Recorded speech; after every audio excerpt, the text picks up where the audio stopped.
Hey guys, today Angie and I are going to take you through crosswind landings. So today we're on approach to runway 31 into Tamiami, Miami Executive Airport.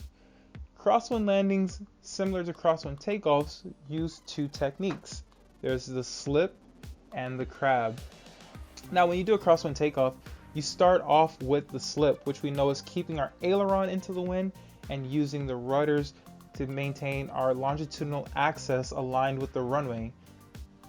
However, on a crosswind landing, we start off with the crab. The crab is where we keep the nose pointed into the wind and maintain our ground track. So today we have winds from